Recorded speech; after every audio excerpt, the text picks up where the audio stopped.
संध्या देवी को वशिष्ठ जी महाराज ने आकर के मंत्र दिया था और उसी मंत्र के बताए मंत्र पर जपते रहे महाराज। जपते जपते एक चतुर्युग बीत गया। चतुर्युग माने चारों युग। कौन कौन से? सतयुग, त्रेता, द्वापर और कलयुग, ये चारों युग बीत गया। तब जाकर के भोले बाबा प्रकट हुए। हम लोग 2 दिन पूजा करते हैं और हमारे जीवन में थोड़ा सा कष्ट आ जाए तो भगवान को क्या क्या कहना चालू कर देते हैं, बताइए। सही है कि गलत है? इतना बेलपत्र चढ़ाता हूं भोले बाबा में, फिर भी देख रहे हो मेरे जीवन में कष्ट है। संध्या देवी के चरित्र को देखो, 4 युग बीत गया फिर भी भोले बाबा प्रकट नहीं हुए। और हम लोग एक दिन पूजा करते हैं भगवान का और लंबा चौड़ा लिस्ट दे करके रखते हैं। भगवान मेरा बेटा का नौकरी लग जाए, जोड़ा नारियल चढ़ाऊंगा। ना ना, भगवान की पूजा ना किसी प्रकार की महाराज कामना से करोगे ना, भगवान तो कामना को पूर्ण करेंगे। ये कल्प वृक्ष है। बोले बाबा कल्प वृक्ष किसे कहा जाता है? कल्प वृक्ष के सामने आपके मन में किसी भी प्रकार की कामना है वो पूर्ण हो जाती है, तो क्यों फिर इसको बोलने की जरूरत है? मैं हमेशा अपनी कथा में कहा करता हूं, हर जगह कहता हूं और आज यहां भी कह रहा हूं। बच्चा जब छोटा रहता है, जन्म लेता है, बोलने नहीं जानता, मां मुझे भूख लग रहा है, लेकिन मां समझती है कि नहीं मेरे बच्चा को भूख लग रहा है? समझती है कि नहीं? कभी सोचा है इस भगवान ने हमको यहां जन्म दिया है, हमारे जीवन में क्या चाहिए वो नहीं जानता? इसलिए पर प्रभु चाहे जो भी हो जाए ना, चाहे जैसा भी स्थिति हो जाए ना, तुम्हारा साथ नहीं छोड़ेंगे। चाहे जैसा भी स्थिति हो जाए, भगवान का नाम लेना मत छोड़ना मेरे प्यारे। भगवान जीवन में परीक्षा बहुत लेते हैं और उस परीक्षा की घड़ी में जो व्यक्ति अडिग रह गया ना, फिर उसका कल्याण हो जाएगा। धर्म के मार्ग पर जो चलता है उस व्यक्ति की परीक्षा होती है। चाहे वो आप रहिए, चाहे मैं रहूं, चाहे कोई भी रहे।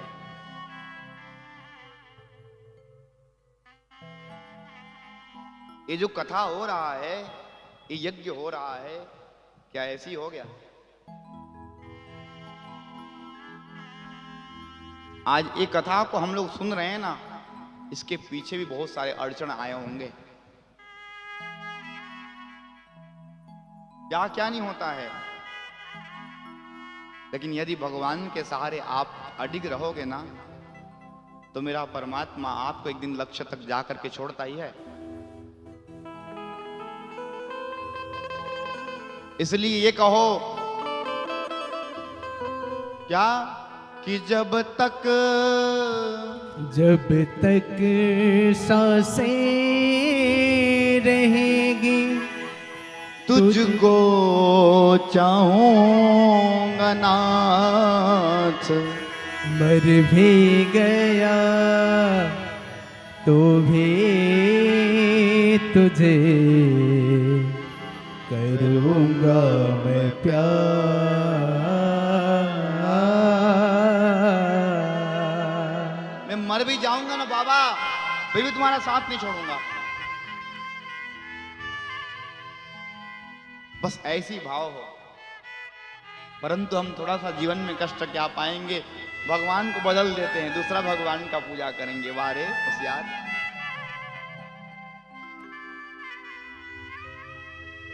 भोले बाबा कहता है कि जो भगवान का द्रोही है, विष्णु का, मुझे मेरी भक्ति करेगा, प्राप्त करने वाला नहीं है। राम जी भी कहते हैं भगवान का शिव द्रोही है, मेरे पास नजदीक भी मत आए।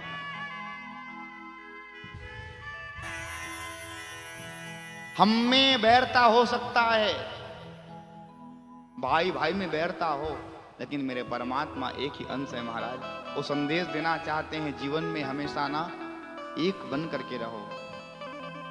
परंतु हम तो भटक रहे हैं।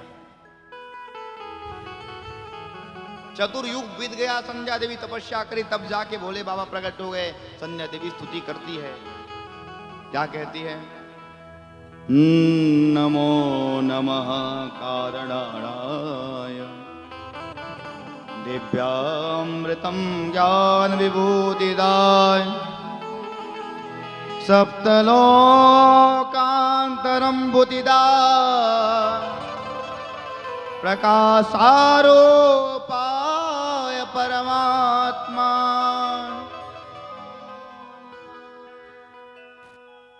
राजकुमार भैया ऊपर मत लेना ज्यादा, कि कल रात कर सुंदर कांड पाठ किया हूं ना, अभी तकलीफ पा रहा हूं। नीचे नीचे ही रखना, प्रेम से कहो।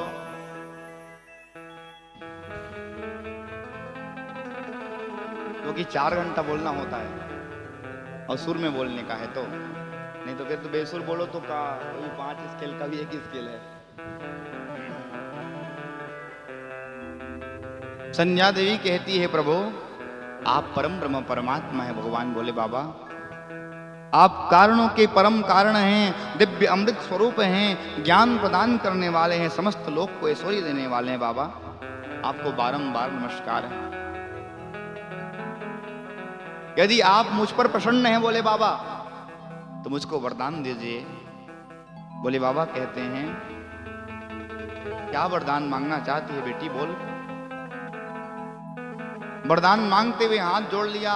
संध्या देवी कहती है, उत्पन्या मात्र देवेश प्राणिनो अस्मिन् भुवस्थले ना भुवन्तु समवेन सकामा सभवन्तु वै। हे देवेश, हे देवताओं के देवता महादेव, हे कालों के काल महाकाल बाबा, इस आकाश और इस पृथ्वी में उत्पन्न होते किसी भी व्यक्ति पर काम को कोई प्रभाव ना पड़े, इसलिए महाराज संध्या देवी कहती मैं जन्मी और जैसी जन्मी मैं काम भाव से मेरे द्वारा मेरे पिता मेरे भाई सब प्रभावित हो गए। इसलिए मैं चाहती हूँ जो बच्चा जन्मेगा ना, उससे कोई काम भाव से प्रभावित ना हो, ना बच्चा काम भाव से प्रभावित हो। इसलिए बच्चा जन्मता है महाराज, ना किसी चीज को जानता नहीं है वो। प्रभु तीनों लोक में आचरण करने वाला मेरे समान कोई स्त्री ना हो, मेरे द्वारा उत्पन्न की गई संतति कभी सकाम होकर के पतित ना हो, और मेरा पति जो हो ना महाराज वो अत्यंत सुहृद हो। प्रभु तीसरा वरदान ये देना, कोई पुरुष यदि मुझे काम भाव से देखे तो उसका पुरुषार्थहीन हो जाए। संध्या देवी कह रही है। तब जाकर के भोले बाबा ने कहा, संध्या देवी जब जीव प्रगटेगा, जीव जन्मेगा तो उसका 4 भाव होगा।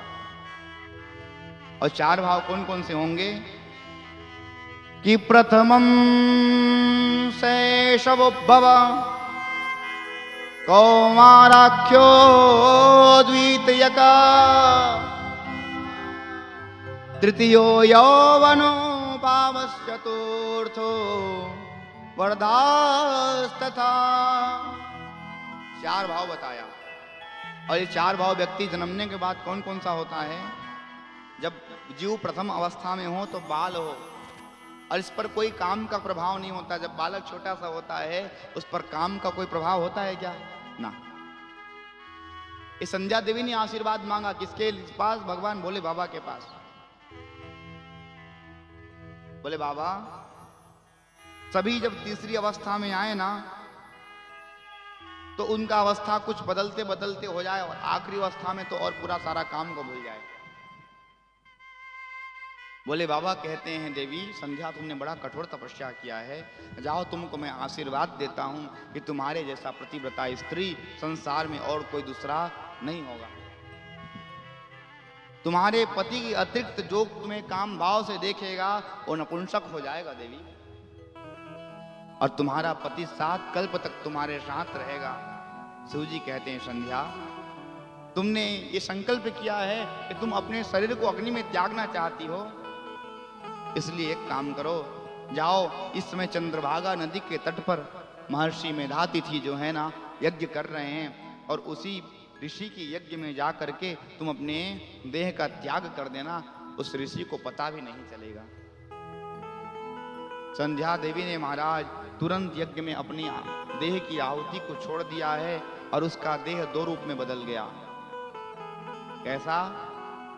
एक रूप में प्रातः काल संध्या और दोपहर का संध्या, और दूसरा रूप में संध्या का शाम वाला संध्या के रूप में प्रकट हो गया महाराज। इसीलिए संध्या कहा जाता है। तीन प्रकार की संध्या, जिसको त्रिकाल संध्या कहते हैं। और त्रिकाल संध्या में भगवान की स्तुति किया जाता है। एक प्रातः काल, एक मध्याह्न में, और तीसरा शाम का समय, जिसको गोधूली बेला कहा जाए। अच्छा, गोधूली बेला का अर्थ समझते हैं ना?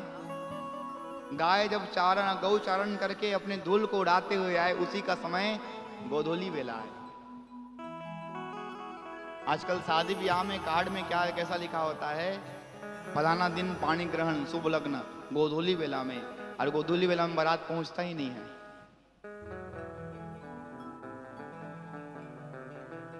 नौ बजे रात को बारात पहुंचे, नाचते नाचते 12 बजे, और विवाह कितना बजे हो रहा है? 1 बजे। फिर बोलेंगे महाराज जी के पास में बड़ा कष्ट है, महाराज जी विवाह नहीं फल रहा है। पंडित जी ने जो मुहूर्त निकाला था उसमें तुमने विवाह किया है?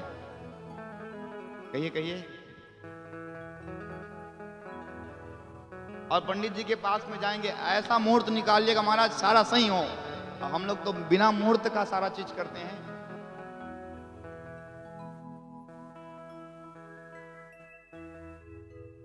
हम खुद अपनी मूर्खता महाराज, हम अपनी खुद गलती करते हैं और दूसरे को थोपते हैं। संध्या इसी से निर्माण हुआ है, तभी से लोग संध्या कहते हैं। आज महाराज दूसरे में महाराज यज्ञ कन्या बन करके प्रकट हुई, वहां आहुति दिया है। महर्षि मेधातिथि हैं, उसने उस कन्या का पालन पोषण किया और उसी का नाम अरुंधति हुआ है। वही कन्या अरुंधति हुई है। बाद में त्रिदेवों ने महाराज वशिष्ठ जी के साथ में अरुंधति का विवाह कराया है। वशिष्ठ मुनि के साथ में अरुंधति नाम की जो कन्या भई, उसका विवाह हुआ। नहीं, वशिष्ठ जी की क्या है? पत्नी है। वशिष्ठ महाराज कौन है? राम जी के कुलगुरु हैं।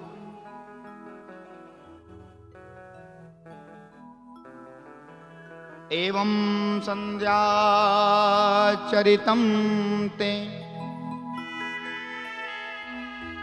कथितम मुनि सत्तम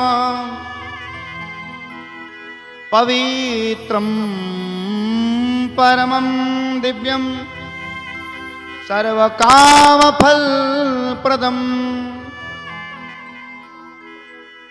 यम इदं विष्णुन्यारिणी पुरुषो वा सुब्रह्मम्